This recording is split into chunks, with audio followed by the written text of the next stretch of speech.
Hello and welcome to Gynacare, your reproductive health channel. We are glad that you have joined us again this week for this new edition. We hope that you enjoy and you continue to subscribe. Karibuni sana.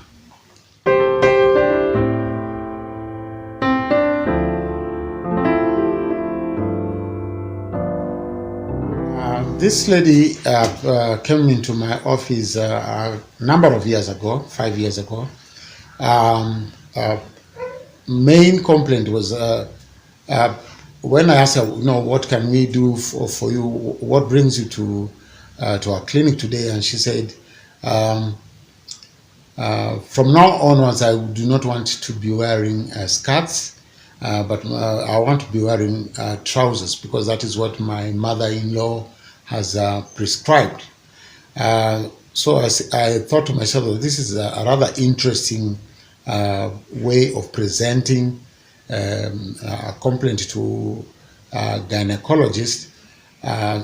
So I went to dig further to try and find out what is the issue with this lady. In the end, what came out was that she and her husband have been trying to have a baby for a number of years, maybe about 5 to 8 years, and they have not succeeded in achieving a pregnancy, and therefore her mother-in-law thinks that she is the problem. She's the one who has an issue, and therefore because now she has not had a baby, then she's more or less like a man, and therefore she should be wearing trousers rather than skirts. And that brings us to this now whole issue of inability to have children, which you call infertility. 40% of those who come to see us who are not pregnant usually come to us with issues of failure to conceive or infertility as such. And therefore, it is quite a prevalent diagnosis that we do make and manage. So 1 year without using contraceptives and having regular intimate relations, then that one will qualify a couple to be diagnosed as having a case of infertility.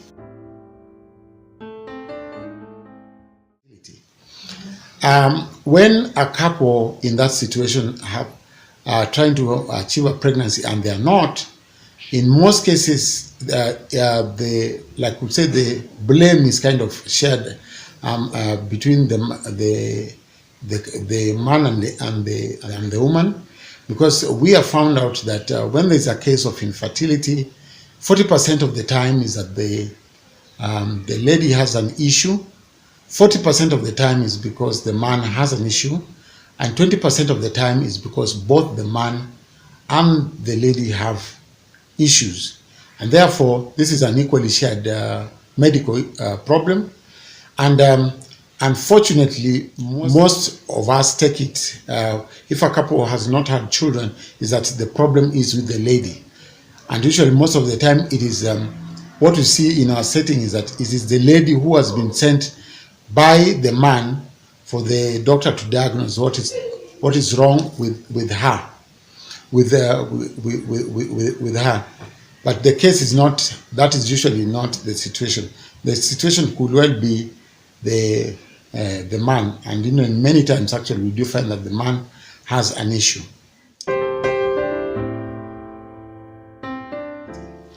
Generally, causes of infertility are grouped into about 6 categories or so. And some people, like I said, some people come to us prematurely. Maybe they have just been married maybe 2-3 months or 6 months and so on. And maybe they have been working apart and so on. And therefore, they are really not a case of infertility. But when it is actually now we start to investigate for infertilities where we have gone through history and so on and see that these people actually have potentially have an issue with conceiving. One area of that can cause one to have a diagnosis of infertility is in an area where maybe there is not maybe a sexual intercourse frequency, and maybe sometimes there could be sexual intercourse difficulty. Now, there's this lady who came to see me all the way from Nyeri because her and her husband have been trying to have a baby for the last, and then they had been trying to have a baby for 4 years and they were not achieving a pregnancy. And so she came, actually, she did come alone. And of course, with her complaints of not having achieved a pregnancy for 4 years. So I asked her, of course, she had told me she had come from Nyeri, but, just to confirm, I asked her, where do you actually live? So she says she lives in Nyeri. So I asked her, where do your husband live? And she said, my husband lives in Mombasa.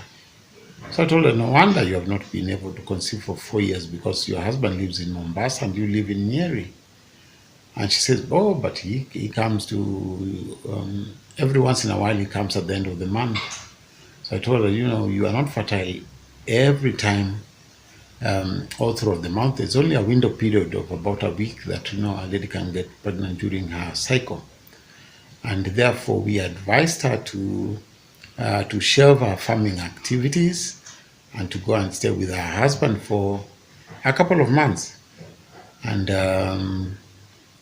see what happens. We didn't even do any further investigations on her. And after a couple of months, indeed, after 2 to 3 months, she had actually conceived after 4 years of apparently trying.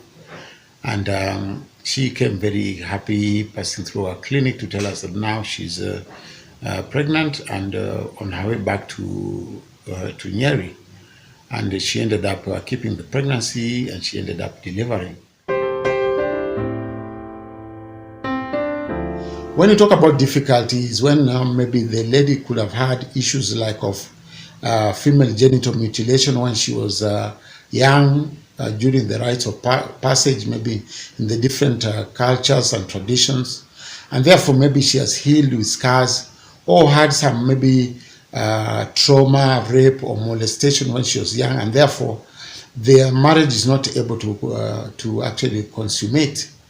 It could be a situation where the man maybe has some issues, which sometimes we call ED, or we call it like erectile dysfunction.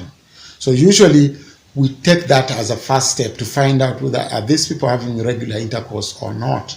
And when we're talking about regular intercourse, usually we say it to be 2 to 3 times a week. If it's less than that, then usually we will deal with that issue first of all at that point. The second problem that could cause a problem of infertility is what we call tubal blockage. We know that eggs, female eggs are produced from what are called the ovaries, and they have to travel down the fallopian tubes or oviducts, or what we generally just call the tubes, to the uterus. And on the way to the uterus, that's when they meet the sperm, and that union of the sperm and the egg is where a baby starts forming. So if there's a blockage of the tubes, especially both sides, then that could cause infertility. Thirdly, it could be that a situation where the man does not produce enough sperm, or the sperm count is low, or the quality of the sperm is low.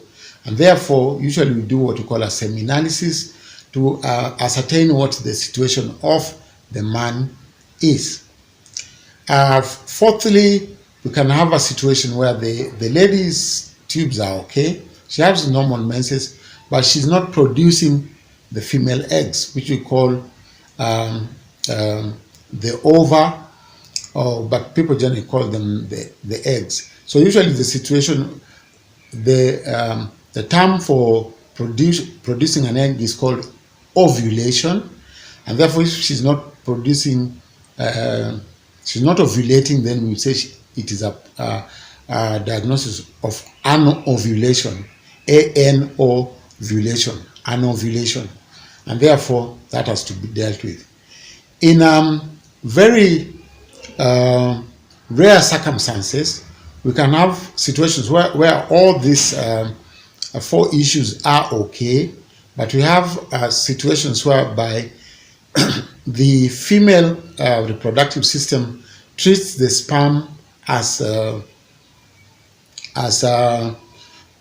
what we will call as an antigen, something that is foreign to the system, and therefore the female system starts to produce antibodies which will be able to kill the sperm before the sperm reaches the egg. This is very rare. It is an immunity problem, but it can be there where the sperm is killed before it reaches the egg. And therefore, these are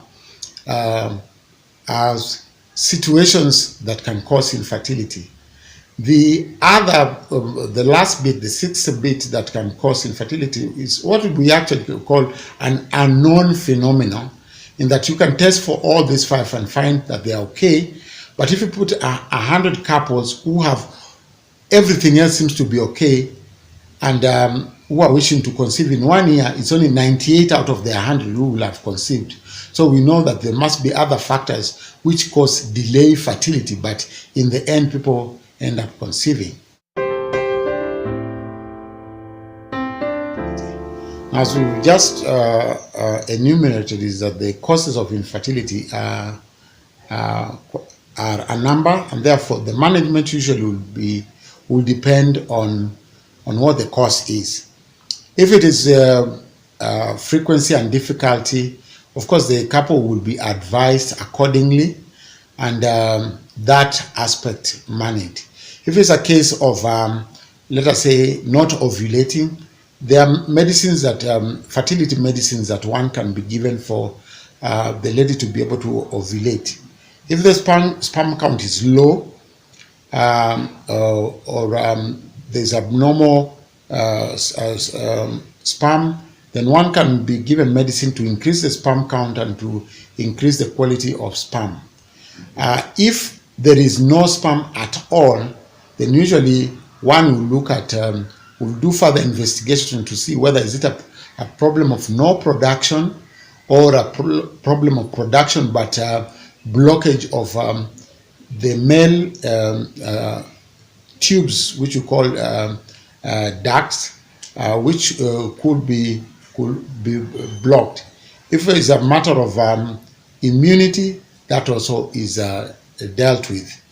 And therefore, each case is dealt with in its own merit and in its own, depending on its diagnosis. When situations have become very dire and like sort of more natural ways are not like answering the problem, or have been tried or and tested. Like, for example, even if the tubes are blocked and you try to do surgery to unblock them, and still nothing is happening because maybe the damage to the tube was very bad, or the place where the blockage was very thin, and therefore it looks like it's like about impossible for the couple to achieve a pregnancy, like sort of in a more natural way. We have resorted to what we call artificial reproductive technologies, and there are many, but let me just talk about the more common one, which is called IVF-ET, that is in vitro fertilization and embryo transfer. In this situation is a situation where a lady is given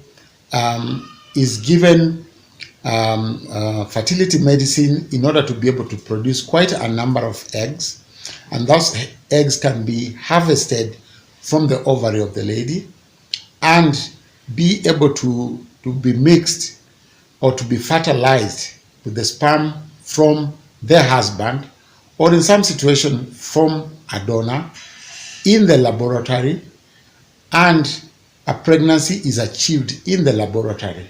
Usually these are the so-called test tube babies.